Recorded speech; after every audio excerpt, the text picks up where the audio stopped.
on the vlog again. Just can't wait to do a vlog again. The life I love is making vlogs for my friends, and I can't wait to do a vlog again. Doing a vlog again. Going places that I've never been. Seeing things that I may never see again. And I can't wait to do a vlog again. Welcome back to the Top Vloggers Part 2. Today's adventure brings us to the home of Eugene v. Debs. Let's go inside and take a tour, shall we? Yes, we shall. History, that's the Sherman Antitrust Act, and it's a pretty perverse, I would say, use of that policy because it's meant to help labor and break up the trusts of huge businesses, and here we see it kind of doing the opposite. So Debs thought, for those reasons, that the court order, that injunction, had no real legal standing. He also, very importantly, thought that the federal government shouldn't be stepping in to decide the outcome of this strike. So he didn't call a halt to this strike. And the next day, Grover Cleveland, who had just campaigned as a pro-labor president, gives the green light to send in the U.S. Army to break that strike, killing about 30 workers in the process, half of them in Chicago. Now we've got one of the bloodiest days in American labor history. Debs is arrested for contempt of court for violating the injunction. After a long drawn-out trial, gets 6 months in jail. His other ARU officers get about 3 months apiece in jail. This is effectively the end of the ARU. It kind of regroups into different organizations later on, but this is really the end of that huge union. And thousands of railroad workers are blacklisted, couldn't find employment in the industry afterward, and the works at Pullman slowly but surely return to business as usual. Workers go back without a pay increase or a rent change. So interesting how it all works out. But all works out for Pullman, not everyone else. Maybe. It seems like He did die a couple of years after the strike, possibly because of the stress that got to him. But Robert, or maybe it was just his number. Maybe, yeah. I mean, he was old too. Also, it's worth pointing out, perhaps, that Robert Lincoln would go on to run the company after Pullman passes. So, yeah. But then this is also where Debs is kind of forced to step back. He's up in jail. He has some time to read, keep to himself. He's also like given a lot of privilege and freedom while he's in jail to run his own schedule. Can go play football behind the jail whenever he wants. Has the keys to his own cell and cell block. But this is where he steps back and has to reevaluate a little bit. Up until this point, remember, he's not a socialist. He believes in, even if there are different classes, trying to build harmony and cooperation between those classes. But here he's literally seen the federal government side with the ruling class, the bosses, and use lethal force to break that strike. Now Gene thinks, if unions are the tools to improve workers' lives, if the strike, withholding our labor, is the final bargaining chip, and it's still defeated lethally like this, maybe it just won't matter how strong our unions are if we're still trying to work in this bigger for-profit economy, and we have a state or a government that will prop up the wants of the wealthy over the needs of the working class. And that's what Debs saw happen. It's these events, this line of thought, that led Debs to embrace the socialist politics that defined the second half of his life. He was convinced that workers would have to build some kind of independent political power, and for him that took the shape of the Socialist Party, which we'll talk about as we head into the next room. So this is really a transformational time in Gene's life, the years that would follow the Pullman strike specifically. But before we go on, we do have Dean's pipe collection down here. Those are kind of fun. And then the newspapers, these also shoot well. But this is the Appeal to Reason, the preserved copies in this room. And like these cases, actually it's a match holder that would keep your matches, I believe. These cases, they frustrate me to no end because they are not a good way of displaying our collection. So like we're kind of rearranging and like museums around Indiana. And for folks who might not know Riley, will still know his most famous character, Little Orphan Annie. Little Orphan Annie? Exactly, based on a real girl who lived with his family when he grew up in Greenfield, Indiana. But Riley was pretty well connected with more famous or notable Hoosiers around the state. So from time to time, if Riley would come to visit Terre Haute, he and Gene were pretty close friends. So they'd hit the town, party a little bit. Now when you go east, you might see somewhere like Washington slept here, and I prefer that Riley crashed here and actually stayed here in the room so much that Gina and Kate called this the Riley room. So the bed and washstand are original pieces in here. The room is formally dedicated as the James Whitcomb Riley bedroom. We have some of his poetry and his portrait down here, but I'm mainly going to focus on this case next. So the volumes on the top shelf all belong to Debs. His signatures are placed on the shelf for you to see, but the first two we're just talking about The Jungle and then Jimmy Higgins, both from Upton Sinclair. The third one with the maroon cover is a little bit loaded, so I want to talk about that for a second. That is the copy of Das Kapital, or Capital, by Karl Marx, that Debs read in Woodstock jail after the Pullman strike. This is a gift to him from Victor Berger, one of Milwaukee's many socialist mayors, who goes to visit Debs in Woodstock, talks to him a little bit about socialism, gives him this copy of Marx to read. And I'm going to say, Debs did not have a great time reading Capital, and few of us do. It's just very dense political economic theory.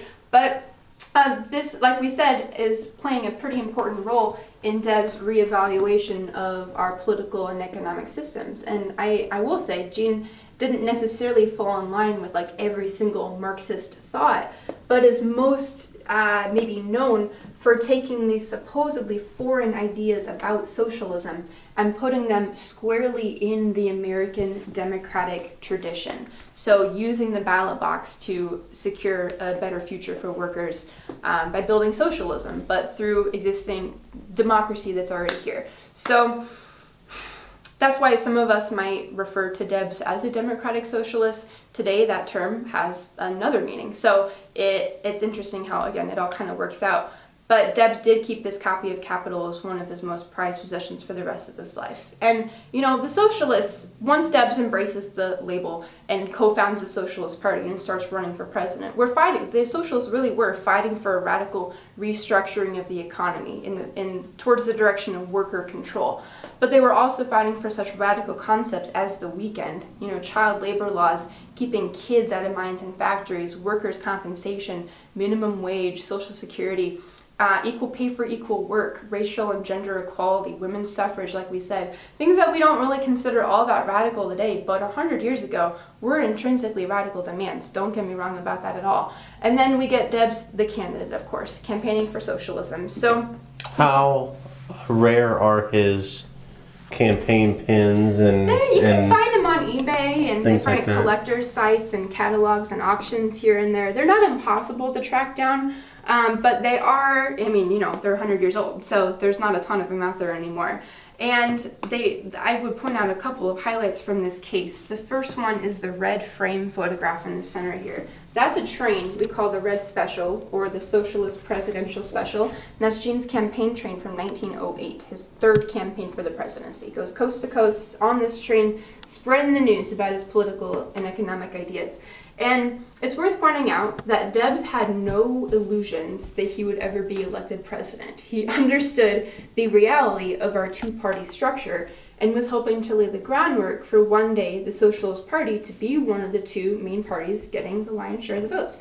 In the meantime, though, more important for Debs is getting out this idea that if regular working people are gonna put in our end of the deal and work these 10, 12, 14, even 16-hour days and still can't get ahead and provide for our kids and our families, maybe it's not because we're not working hard enough, but maybe there's a system out there that's turning a buck off of our poverty. We have to be able to identify that system, though, if we're going to make any progress moving forward. And also, maybe even more important than that, it's just getting workers to see themselves as a class, with more in common as a class than we might have different. Despite all the ways that we might be divided, the only way forward is if we stick together and assert our rights as a class. So, and then out of all the buttons and stamps and everything that we have here, I say the best thing maybe in this whole case, if you look directly in the center of this panel with all the buttons on it, there's one with the red ring around it, and it has Debs' face. They all have Debs' face, but it says, "For President, convict number 9653. And that's the original from 1920, again with the red ring around it right in the middle. So it's actually the only one in person that I've ever seen from 1920, but we do carry replicas in our shop downstairs if that's interesting to you. And that brings me down to this huge group photo on the bottom shelf here. Last thing I'll point out, if you look in the middle of this group, you're going to find Gene in the light colored clothes holding that big bouquet of flowers. He's very tall and bald, by the way, but he's in his actual denim prison garb. You can see the Atlanta Federal Penitentiary off on the right-hand side of that same photo. The folks all around Debs are the delegation of the Socialist Party that traveled to Atlanta to offer Gene his nomination to run for president that year. So you might remember Gene befriends everyone, from his fellow inmates to the guards to the warden. So the guards let him come out, greet the delegation, accept the nomination, snap a photo. Then he has to go on back inside, but goes on to run one of his most successful campaigns in 1920, getting almost 1 million votes, which is remarkable for all these reasons. In prison. In prison, yeah. He's the candidate behind bars. He's a third-party candidate. He's, the Socialist Party by 1920. How crappy do you think that the other two people that were running had to feel to know that they lost 1 million people, 1 million votes to someone who's in prison? After a few years of, state-sanctioned suppression of the socialists by this point too.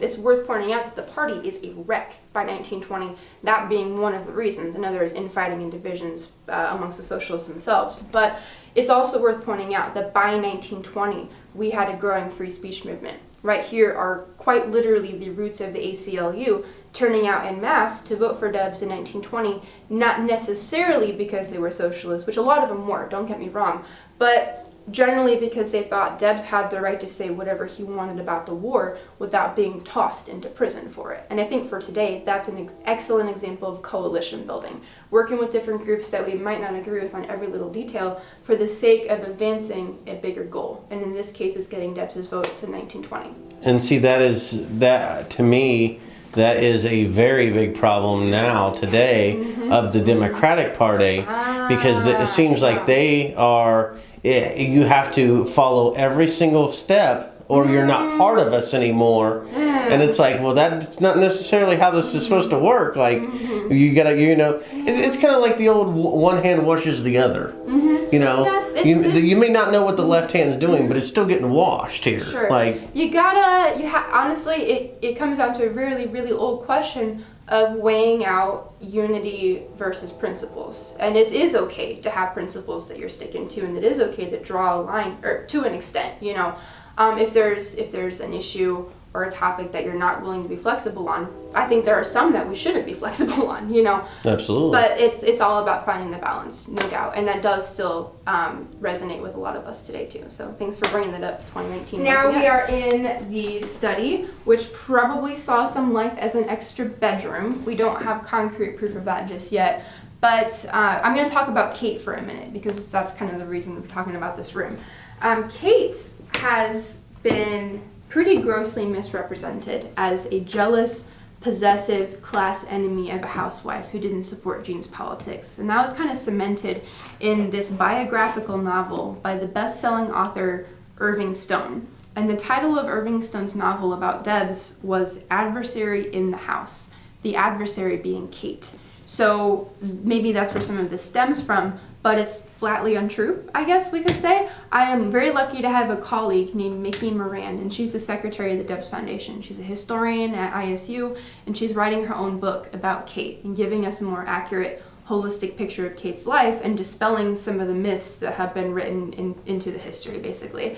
But when asked if she was a socialist, apparently Kate said, "We're all socialists here," like it was a no-brainer to her, and also said that she was just as radical and interested in politics as her husband. Now, she was a lot more private and reserved, maybe shy, than her husband, and Eugene, since Gene and Kate never had children, he found family in the movement that he led. That makes sense to me. But Kate never interacted with the movement in quite the same level as her husband. She did to an extent, but instead she built her own family in this house. She raised her nephew as her own son and cared for her aging mother for several years, probably in this room. If we had to make an educated guess, this would have been her mom's sleeping quarters. But to back it up, Kate was raised in Louisville, Kentucky, in a family of working-class German immigrants who might have been socialists, turns out. But when she was 4, her father died. When she was 9, her mother would remarry into the Bauer family. Eventually, the Bauers ran a successful drugstore downtown here in Terre Haute. And there's this big myth that persists. First of all, Eugene and Kate met through one of Eugene's sisters. It was a mutual friend. But there's this myth that Kate married down, Eugene married up. And she was resentful about that for her whole life. And it's, again, flatly untrue. The net worths of these two families were identical the year of their marriage. There really is no class difference between Kate's stepfamily and Eugene's own family. So that's just one myth that we can bust right now. But when Eugene was home from traveling and campaigning, which was pretty constant, he worked himself into poor health over and over. When he does come home, Kate is, she's really invested in keeping this house as a sanctuary for Eugene to return to for rest and respite. And that means that she's not going to let in every stranger who wants to meet her famous husband showing up at the doorstep. The public then deems her the gatekeeper for that specific reason, when really she was just trying to care for her husband and keep this house as a sanctuary. A very Victorian ideal, by the way. But Kate, so that kind of fits in with her gender role for the time, but she's also, we might say, ahead of her time too. She ran all the household finances because Jean was generous, perhaps to a fault, would have given everything away if they could have. She was her own person too, played piano, sang in the choir at St. Stephen's, her church a few blocks away, was a hell of a euchre player, could win any tournament she entered, I guess, so maybe would have been a little bit competitive too. And was a suffragist, wrote in local papers about why women should have the right to vote, for example. They saw each other as competing for Eugene's time and resources, and Theodore outlived them both by several years. It was kind of his side of the story that the biographers are left to work with. But again, that's why we're doing what we do here. I'm gonna move on now up here. His second campaign. There's Teddy. He wins, we know. And in Illinois in 1904, you had 7 whole parties to choose from. So looks maybe just a little bit different from how it does today to go vote for president, depending on what state you're in, I guess. The Prohibition Party. Yeah, all right. And then the desk on this wall is from the party headquarters in Chicago. When Gene was up that way, he did use this desk. How the Rockefellers own and control America. So this is more appeal to reason, of course. And if you go through Indy now and then, you might recognize this location. That is Monument Circle, downtown. Soldier and Sailor's Monument. Exactly, yeah. So the obelisk would be like up here. But this is a state convention of the Indiana Socialist Party. And I really like to use this to show that if you or me, if you or I lived in Indiana 110 years ago, if we weren't already socialists, we would know socialists from down the block, from church, our own family. It's really not that fringe of an ideology, at least before the upcoming Red Scares that would follow a bit later. But also keeping in mind, for more context, that a decade after that photograph was taken, the Klan controlled the state government. So it was by no means sunshine and daisies for the leftists at this time at all.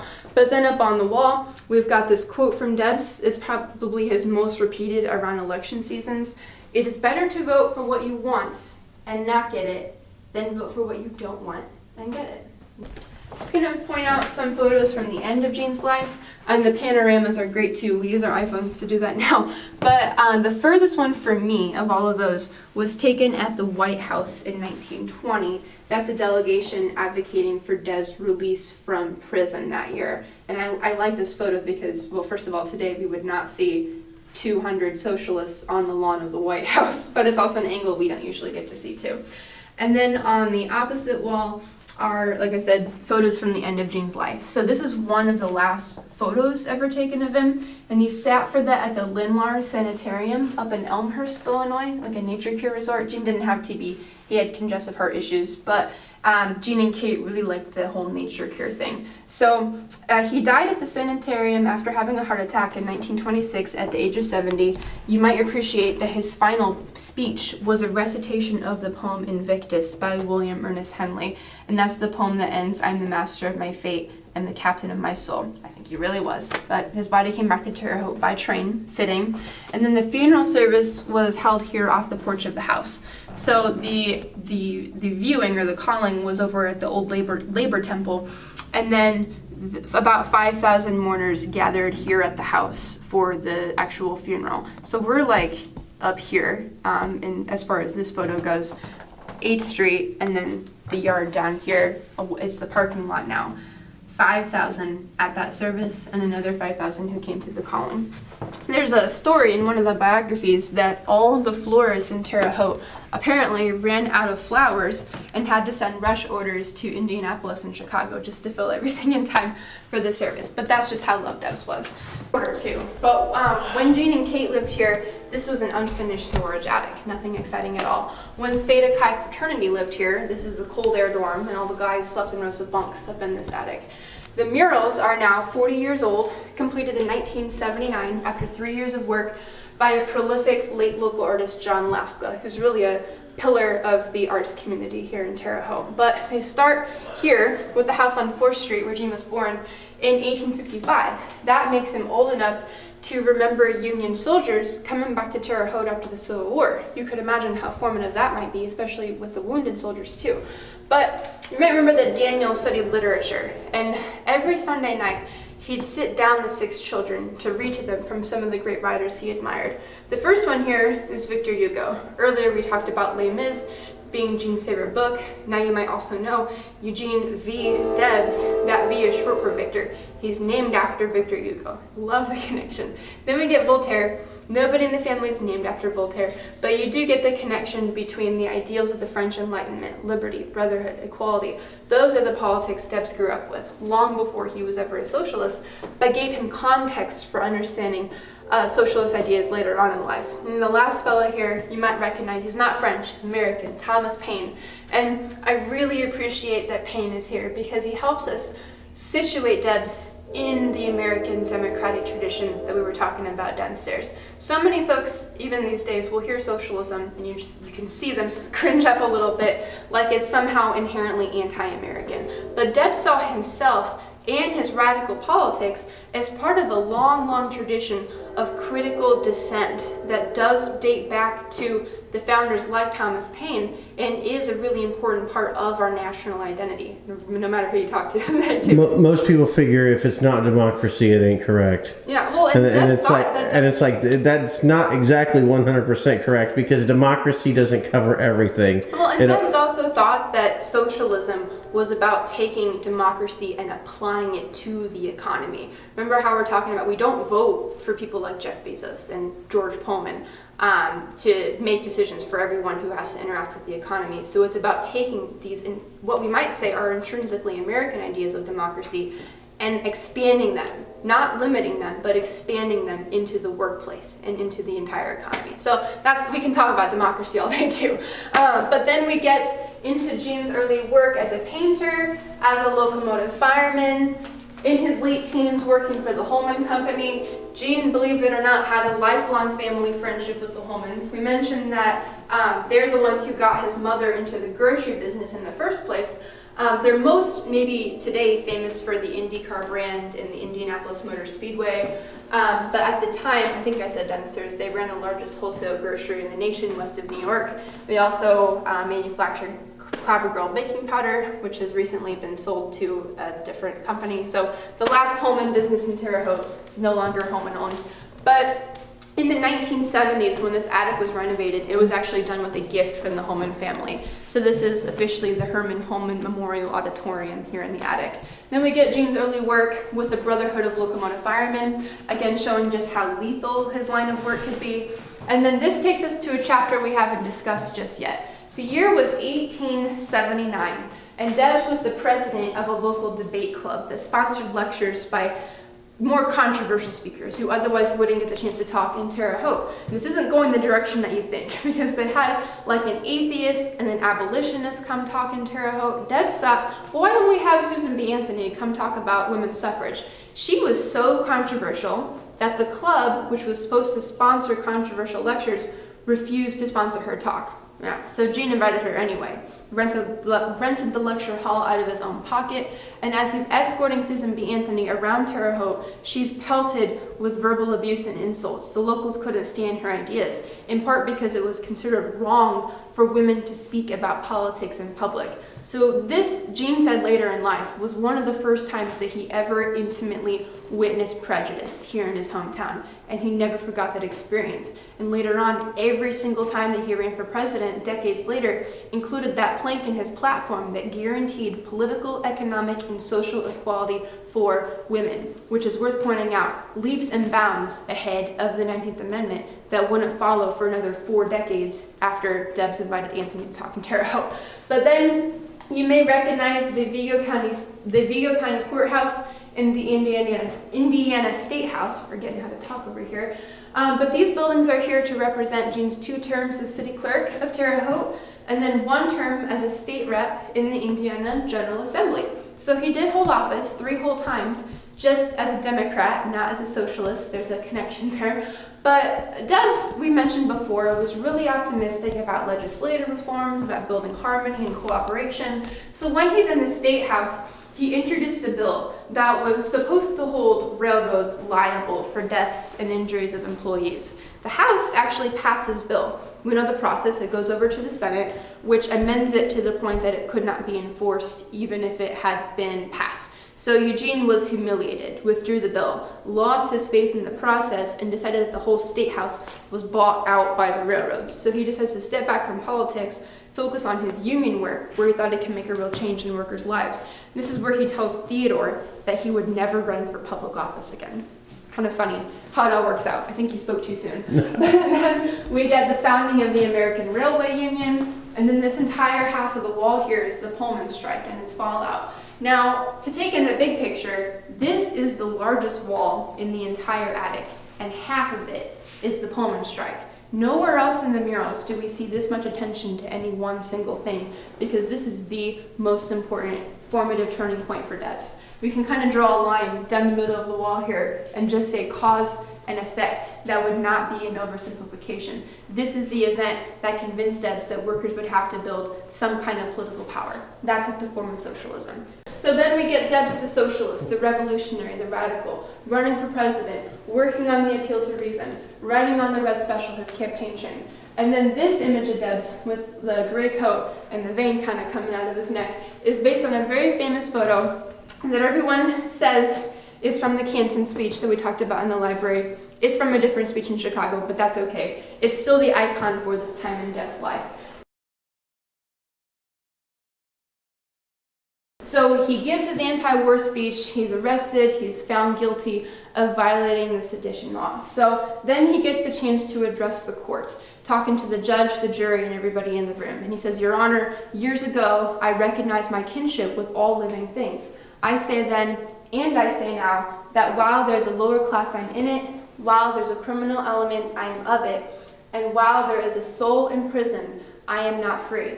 Now, this is so illustrative for us, it's well written, of course, and it's still used as the Debs credo today. But this shows us just how revolutionary Debs was. A lot of us will look back and remember him as a reformer, and that's not all wrong. He did advocate for reforms, but he also thought that we could fundamentally transform our entire society in a way that would render prisons obsolete by getting rid of the root cause of crime and poverty. So again, that's just how forward-thinking he is. But he's not done. He goes on through the statement to talk about his life advocating for workers' rights, and then closes by talking about sailors navigating by the night sky, using constellations to guide the way. And there's one constellation that you may know. It's the Southern Cross, burning luridly over the tempest-vexed ocean. But when this cross constellation begins to bend, that's how a sailor keeping watch can know that midnight has passed, dawn is on its way, relief and rest are close at hand. So even if it looks and feels like we're in the thick of the night right now, we've seen widespread suppression of dissident ideas, and it looks like democracy and free speech are on trial right here and now, we actually can have hope that a new dawn for humanity is waiting for us just past the horizon. So Gene says, let the people take heart of hope. And think about what that means to take hope at a time like this, because the cross is bending, the midnight is passing, and joy comes with the morning. Your Honor, I'm prepared to receive your sentence. Now, Debs would have died in prison if he had served the full 10 years to which he was sentenced. There's really no debating that either. He's in his mid-60s, in failing health, Gene knew it, the judge knew it, and the movement Gene led knew it too. I really can't overstate how profound it is that the leader of an entire movement is about to be locked up for life, is about to be locked up for what looks like life, for sharing ideas that thousands, if not millions, of other Americans also shared. But Gene had this infectious spirit of optimism that means he's not about to give up. So we know he famously runs for president one last time from his cell in Atlanta, getting him almost 1 million votes, and that's what this shows here. This panel is another really good one. This is the artist giving us some more people and events of the labor movement of the time. The most famous probably being Mother Jones, pray for the dead, but fight like hell for the living. And then Big Bill Haywood, Rose Pastor Stokes. This is Haymarket, Chicago. We know the Haymarket affair. And then this is Ludlow, Colorado. These were both violent, deadly events over the 8-hour day. We also have Joe Hill, executed by the state of Utah for being a radical. Sacco and Vanzetti, parallel stories, also framed for murders they didn't commit, or probably didn't commit. So this is, I think, the artist giving us some context for sometimes incredibly violent suppression of workers advocating for control over their lives and their work. So Debs going to prison wasn't a singular event. Thousands of radicals were prosecuted under the exact same policies by the United States government. And the Pullman strike was not a one-off singular event. I can't count how many strikes ended up the exact same way, with people dead for standing up for themselves. So generally, a lot of us aren't taught this history, but we have to be able to identify and learn from these very real patterns if we're going to continue any kind of struggle for justice today in 2019 and beyond. And considering our circumstances, I think that we all have a duty to do just that. But the remainder of the murals, they give us Debs' legacy rather than his life. So I'll quit pontificating right now. We've got like 3 or 4 more panels that show us jobs, for example, jobs that look the way they do today because of the movement that Debs led, with some socialist-leaning voices like Dr. King, Albert Einstein, and Dr. Salk, who refused to profit off the polio vaccine. All of these expressed some level of sympathy for socialist ideas, and Dr. King himself recognized that if we wanted to get to that beloved community about which he spoke so often, we would need to see a radical restructuring of our economy for more justice. And then we've got what has been called the lineage, from Karl Marx to Debs, to Norman Thomas, Mr. Socialism, took Debs' spot in the Socialist Party, ran for president after Gene. And then W.E.B. Du Bois of the NAACP, Dorothy Day of the Catholic Worker Movement, A. Philip Randolph picked up Debs' slack by organizing the Pullman Porters, and then was a national civil rights leader. And the last one we have here is Walter Reuther of the United Auto Workers in Detroit. And 40 years ago, Walter Reuther could represent the present day of the movement and the spirit. But now it's on all of us. You know, this is bigger than any one singular leader or figurehead of any movement. It's about everybody standing up and taking responsibility for their roles in keeping the struggle for justice alive. So Debs had this really great quote too, that so long the workers have been waiting for some Moses to lead them to the promised land. And Eugene says, I'm not that, because if I can lead you in, someone else can lead you right back out. You have to get yourselves there by organizing. I think that's what this represents for us pretty well. And if you want to see the artists, one last panel down here. We've got more labor leaders like Cesar Chavez of the farm workers, John L. Lewis with the eyebrows and the United Mine Workers of America. And then this is supposed to be our artist, John Laska. He didn't leave us notes, but his granddaughter Sarah took a tour a couple years back, and she told me that's her grandpa. So I'm going with her on that. And that does wrap up the formal guided tour today. If you get a chance to stop by, go ahead and purchase something from the gift shop. It's all the proceeds go to help keep this place running. And you know my vote that if you go to a museum and they're not charging you admission, you should at least buy something from the gift shop. So go ahead and give this place a stop by. It was an enjoyable vlog. I hope you guys enjoyed it. I know I enjoy bringing it to you. And I even purchased a little something from the gift shop myself. Well, thank you so much for joining us on this vlog. I hope you guys had a tremendous time. I know I enjoy bringing it to you. It was a great vlog, and I learned a lot. You can join us on all of our social media websites, Facebook, Twitter, and Instagram at The Top Vloggers. Also, if you'd like to help us reach the top, You can do so by going to www.patreon.com/thetopvlogers. Without your help and support, these vlogs would be almost impossible to do. And go ahead and hit that subscribe button if you're new here. Take it one step further and ring that notification bell. And if you like this video, give it a big thumbs up. Let me know that you care. And until then, we'll see you next week. Top Vloggers, out.